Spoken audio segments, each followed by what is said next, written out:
الرحمن الرحيم. الحمد لله رب العالمين، والصلاة والسلام على خير خلقه محمد وعلى آله وصحبه أجمعين وبعد. تیر ورځې په بیان کې دا ویلیو چې نبی علیه الصلاة والسلام اول سری دعوت شروع کړ، پټ دعوت، او د هغې نه پس چې کله الله رب العالمین ورته امر وکړ نو دعوت یې په جهر کړ. کله چې دعوت په جهر شو نو مشرکانو په مختلف قسمه غوښتل چې د نبی علیه الصلاة والسلام دعوت بند کړي.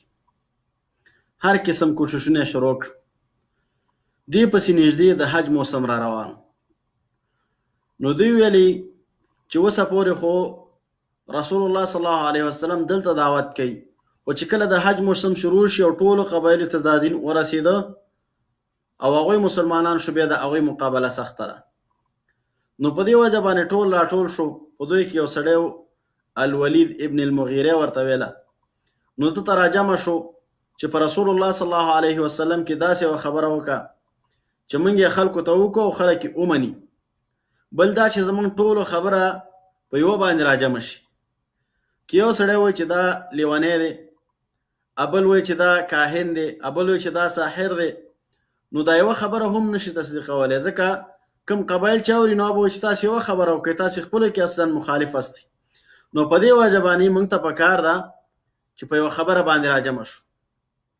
ولید ابن مغیره ورته ویلي چې ښه تاسې ووایئ چې څه پکې ویو. نو یو د دوی نه ویلي چې راځئ ورته کاهن ووایو. ولید ورته ویل نه، کاهن خو نه دی، کاهن من کتلی دی، د هغه حالات هم کتلی دي، دا خو هغسې نه دی. دویم کس ویلي چې دا لیونی دی. نو ولید ابن مغیره ورته ویلي چې لیونی من کتلی دی چې عقل نه لري، دغه رنګې داسې کارونه کوي چې هغه د سلیمو انسانانو د کارونه نه وي، او ده خو ټول کارونه سم دي، یو کار غلط نه کوي. زمونږ او ستاسې نه ښه په لاره ښه فعال دی او ښه عقل ورکې دی، نو څنګه موږ دته لیونی ویو؟ نو بل کس ویلې چې راځئ شاعر ورته ویو. نو بیا ولید ورته ویل چې یاره موږ خو شعر هم اورېدلی دی، شعر خو داسې نه وي. یو کس ویلی چې ساحر دی. نو ولید ورته ویل چې نه، ساحر هم ځکه نه دی، موږ د ساحرانو ګنډې کتلي دي، غوټې هم کتلي دي چې هغوی هغه تارونو ته غوټې ورکوي، دا ساحر ویو. نو کله چې ټولې خبرې د دوی په مخ کې داسې خبره پاتې نه شوه چې نبي علیه الصلاة والسلام ته یې وکړي، نو قوم ولید ابن مغیره ته وویل چې خلاص ته یوه خبره وکړه، که دروغ وي هم موږ به ورپسې وتړو. نو ولید ابن مغیره په دې کې فکر او سوچ شروع کړ. الله رب العالمین د ده په باره کې آیتونه نازل کړه. قرآن کریم داسې مرحله کې شو چې هر چا به د نبی علیه الصلاة والسلام پسې یوه خبره کوله یا به قرآن کې یوه خبره کوله، نو د هغه جواب به په قرآن سره کېده. الله رب العالمین ویلي ذرني ومن خلقت وحیدا. الله رب العالمین وایي چې ته پرېږده ما لره، دا د تهدید کلمه ده، او هغه څوک چې ما یوازې پیدا کړی دی، یعنی د مور نه راووته هېڅ شی ورسره نه و. دغه رنګ ابن عباس رضی الله عنهما وایي چې ده به ویلې چې انا الوحید ابن الوحید، زما پلار هم داسې سړی دی چې دې په دې ساحه کې بل کس نشته د ده په مثل باندې، او زه هم همداسې یم. نو الله رب العالمین وایي چې ته ما دې سړي ته پرېږده، یعنې تهدید کلمه ده. الله رب العالمین وایي چې ته ورباندې لږ صبر وکړه، ده ته به زه داسې عذاب ورکړم چې دا به یې وڅکي. وجعلت له مالا ممدودا. الله رب العالمین د ده ته نعمتونه ذکر کوي چې د دې نعمتونو مبارک کې ده ته مناسبه دا وه چې د الله رب العالمین تابعداري کړی وی. الله رب العالمین وایي ما دته داسې مال ګرځولی دی چې ختمیږي نه، داسې تجارت او مختلف شیان چې یو ختم شي بل راځي. وبنین شهودا. او بل دا چې د ده لپاره مې زامن ګرځولي دي چې دا زامن د ده سره همیشه حاضر وي، سفر نه کوي، بل ځای ته نه ځي. نو الله رب العالمین دا خپل نعمتونه په دغه مشرک باندې ذکر کوي. ومهدت له تمهیدا. او الله رب العالمین وایي چې بیا دته ما په ژوند کې پراخي ورکړې ده، مال مې ورته ورکړی دی، خوشحالي مې ورته ورکړې ده، او دې ټولو سره دی بیا کفر کوي او نبي علیه الصلاة والسلام په باره کې خبرې کوي. ثم یطمع ان ازید. الله رب العالمین وایي بیا دا تمه لري چې زه به دا مال ورته نور هم زیات کم او دا بچیان به ورته زیات کم. الله رب العالمین وایي کلا انه کان لآیاتنا عنیدا. الله رب العالمین وایي داسې نه ده، دا زمونږ د آیتونو سره دښمني کوونکی دی، د ته نور زمال اولاد نه زیاتوم، دا مې ورته ورکړی دی، په دې باندې شکر ونه ایسته، د هغې په بدله کې به ورته جزا ورکوم. الله رب العالمین وایي سأرهقه صعودا، زر دی چې الله رب العالمین وایي زه صعود دا مفسرین ذکر کړي چې دا په جهنم کې یو غر دی د اور، نو الله رب العالمین زر دی دا په هغه غر باندې وخېجولی شي چې هغه د اور غر دی. انه فکر وقدر، دغه ولید ابن مغیره فکر وکړه او بیا ځان سره خبره برابره کړله، فقتل کیف قدر، الله رب العالمین وایي دا د هلاک شي، د باندې بددعایي ده چې څنګه دا خبره را برابره کړه. ثم قتل کیف قدر، او بیا د الله رب العالمین وایي چې دی هلاک شي چې څنګه داسې سوچ وکړو او د نبي علیه الصلاة والسلام د بدۍ په باره کې.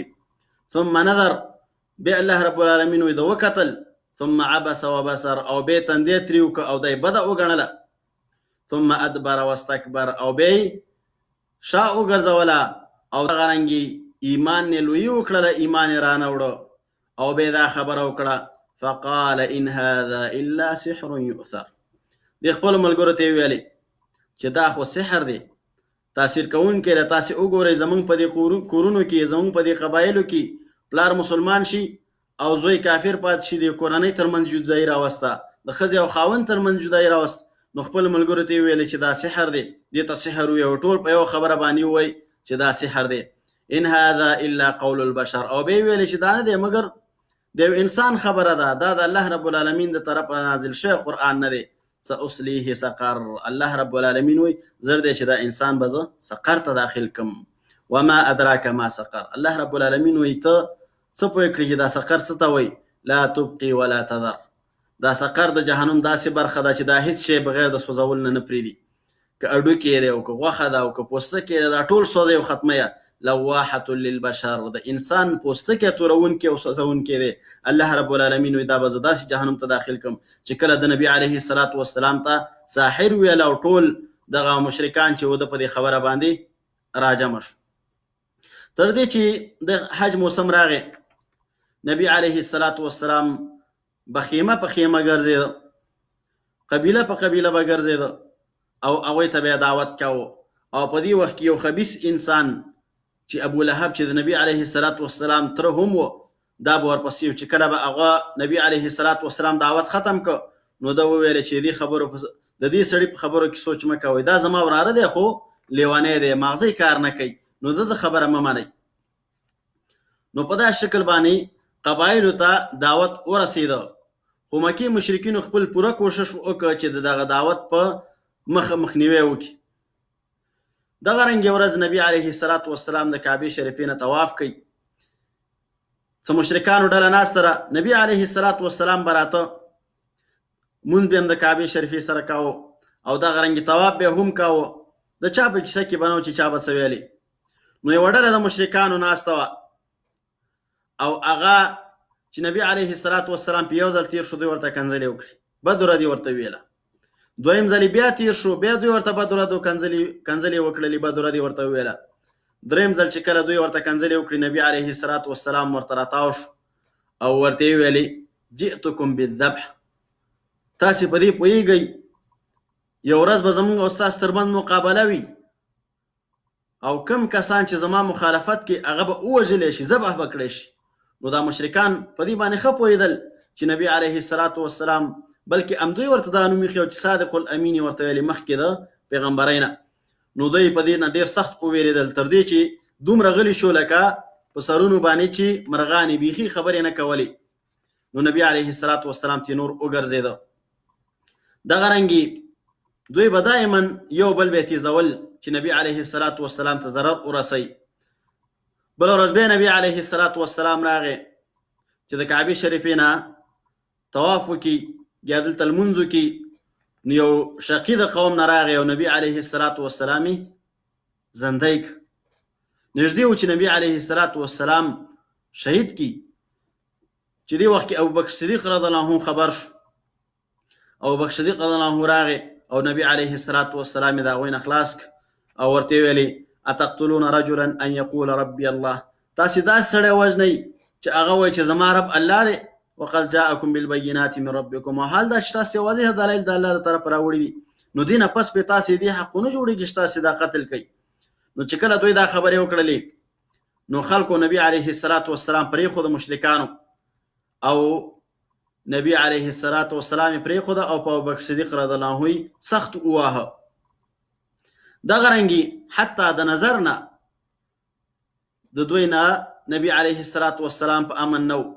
زموږ استاد پښتو کې یو متل کوي چې یو څوک درته داسې ګوري ته به داسې راته ګوري لکه خوري مې چې یا لکه سترګو مې چې اخلي، نو دوی به نبی علیه السلام ته په داسې شکل او په داسې نظر باندې کتل. د دې وجه نه الله رب العالمین وایي وان یکاد الذین کفروا لیزلقونک بابصارهم لما سمعوا الذکر ویقولون انه لمجنون. الله رب العالمین وایي نږدې د هغه کسان چې کافران دي چې دوی ستا په سترګو کې واخلي، په سترګو باندې دې ختم کی، نظر د باندې دې ختم کی. کله چې دوی قرآن کریم واوري او دوی وایي چې دا لیونی دی، چې کله دوی وګوري چې دې باندې نظر تاثیر نه کوي، نو دوی وایي چې دا خو لیونی دی، په ده باندې هېڅ شی تاثیر نه کوي.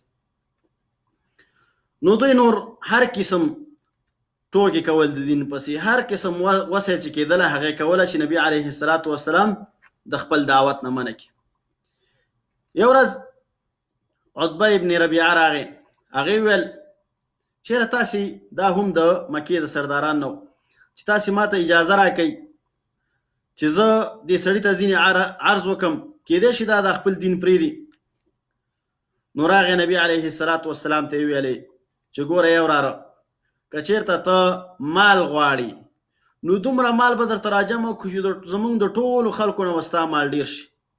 که چېرته شرف او عزت غواړي، دا غواړي چې خلک دې عزت وکړي او شرفمن اوسي، نو موږ به بغیر د تا نه یوه فیصله هم نه کوو، په هره فیصله کې به تا سره مشوره کوو، په هر کار کې به تا سره مشوره کوو.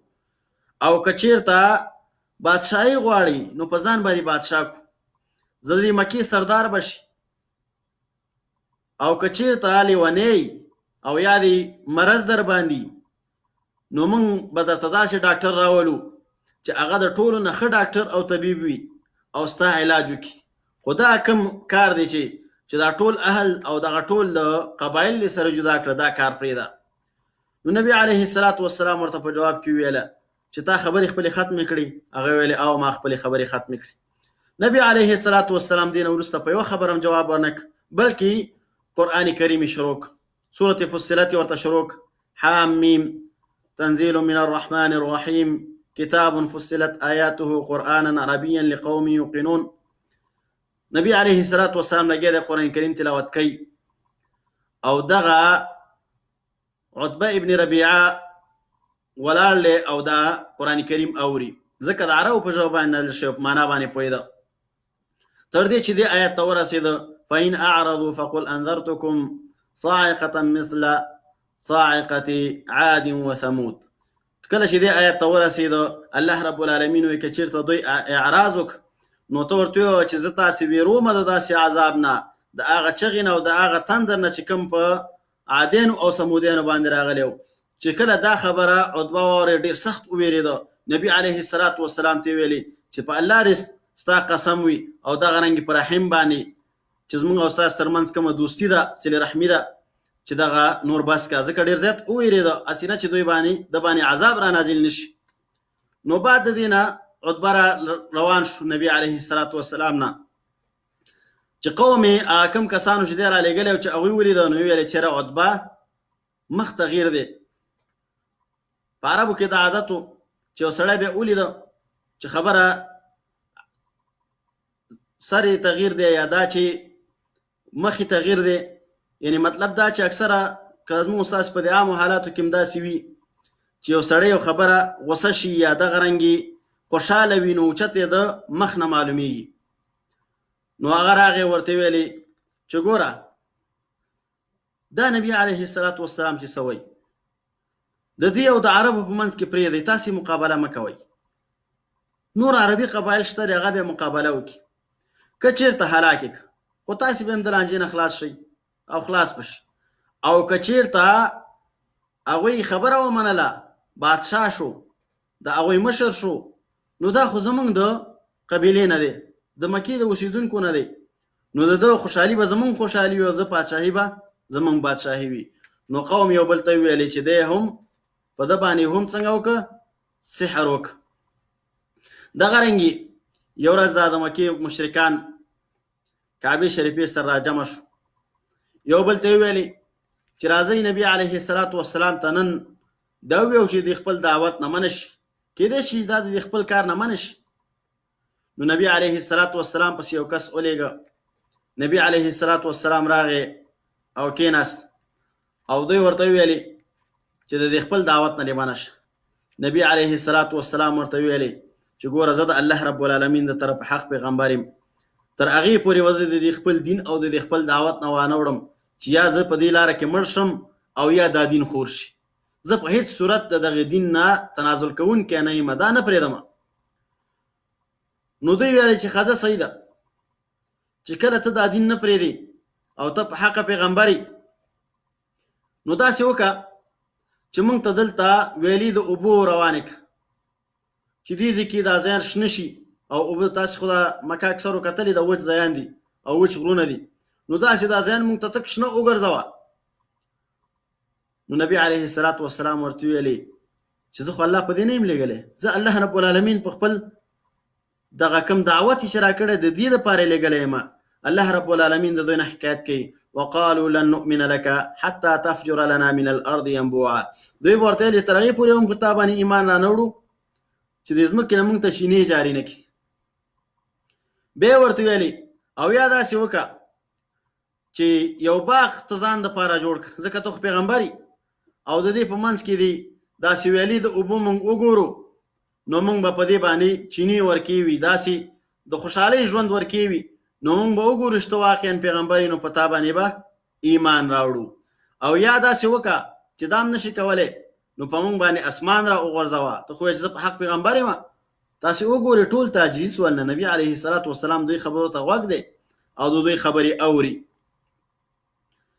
دغه رنګې که دا هم نشي کولی یا الله او ملایکې راوله چې موږ یې مخامخ وګورو او تأتي بالله والملائکة قبیله، یا او الله او دغه ملایکې راوله چې موږ یې وګورو نو موږ په تا باندې ایمان راوړو. او که دا هم نشي کولی نو داسې وکړه او یکون لک بیت من زخرف، او یا دې ستا یو کور وي د سرو زرو، او یا داسې وکړه چې دا هم نشي کولی اسمان ته وخیجه او د اسمان نه یو بل کتاب راوړه چې موږ یې ولولو نو موږ به په تا باندې ایمان راوړو. نو نبی علیه السلام په جواب کې ورته وایي قل سبحان ربي هل كنت الا بشر رسولا. نبی علیه السلام ورته په جواب کې وایي چې ګوره زه خو یو انسان یم، خو الله رب العالمین پیغمبر را لېږلی یم او دا شیان زما د وس نه پوره نه دي، او دا د الله رب العالمین کارونه دي، که خوښه شي وبیا ګرځئ، که خوښه نشي نه یې ګرځئ. نو کله چې دوی په دې هم بریالي نه شو چې نبی علیه السلام د دوی خبره ومني، دوی یو دوه کسه چې یو النضر ابن حارث او ابو العقبه ابن ابي معيط دا یې د مدینې یهودو ته ولېږل، ځکه مدینې کې یهود اوسېدل. چېرې تاسې لاړ شئ د هغه نه پوښتنه وکئ چې داسې یو کس په موږ کې راغلی دی او د پیغمبرۍ دعوه کوي، نو دا آیا واقعا پیغمبر دی او که نه پیغمبر نه دی. نو هغوی ته لاړ، هغوی ورته ویلي او حال دا چې یهودان مخکې موږ ویلي چې د ټول نه په دې باندې ښه پوهېده چې دغه زمانه د پیغمبر ده او حتی د نبی علیه السلام صفات هم پیژندل، خو د عناد د وجې نه ایمان نه راوړه چې ولې پیغمبر په موږ کې رانغی. نو هغوی ورته وویلې چې تاسې د دې پیغمبر نه 3 پوښتنې وکئ، که چېرته دا پوښتنې درته حل کړي نو بیا پیغمبر دی. تعجیزي سوالونه د دې په خاطر چې جواب یې ونه وایي او دوی به وایي چې دا پیغمبر نه دی، او که چېرته درته دا جوابونه وکړو نو دا بې نبي دی، نو بیا د دې سره دښمني مه کوئ. هغه پوښتنې اوله پوښتنه دا وه چې هغه ځوانانو باره کې موږ ته خبر راکړه چې ډېره زمانه ورکو او دا یو عجیبه واقع وه. دویم دا چې هغه سړی موږ ته د هغې باره کې خبره وکړه چې هغه په ټوله دنیا کې ګرځېدلی او رجل الطواف چې ورته وایي چې ګرځېدونکی سړی. او دریم دا چې موږ ته د روح باره کې خبر را وکړه چې دا روح څه ته وایي.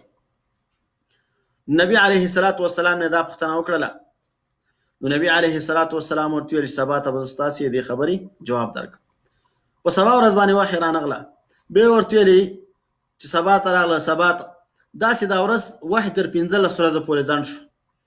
نو دوی شکونه شروع کړ چې نبی علیه السلام وګوره په حقه پیغمبر نه دی موږ چې کوم څونه راوړي وو یهودانو موږ ته ښودلي وو هغه نبي علیه الصلاة والسلام جواب نشي کولی. چې کله وروسته له دې نه جبرائیل امین راغی نبی علیه الصلاة والسلام دا الله رب العالمین حکمت چې رسول الله صلی الله علیه وسلم ته دا وښیي چې کله دې ویله چې یو کار سبا ته کوم نو دا یو چې انشاءالله ورسره ویوه ځکه نبی علیه الصلاة والسلام نه انشاءالله د یاده وتلې وه ولا تقولن لشيء اني فاعل ذلك غدا الا ان يشاء الله مگر انشاءالله ورسره ویوه چې دا کار سبا ته کوم نو انشاءالله ورسره ویوه.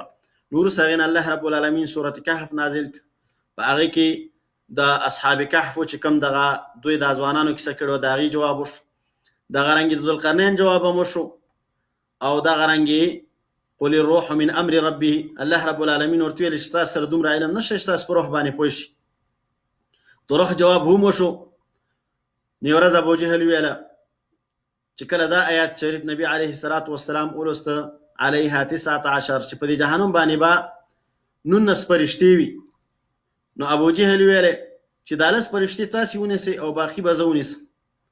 مختلف قسمه قرآن کریم پسې دغه رنګې د نبی علیه الصلاة والسلام خبرو پسې بیا ټوکې کولې.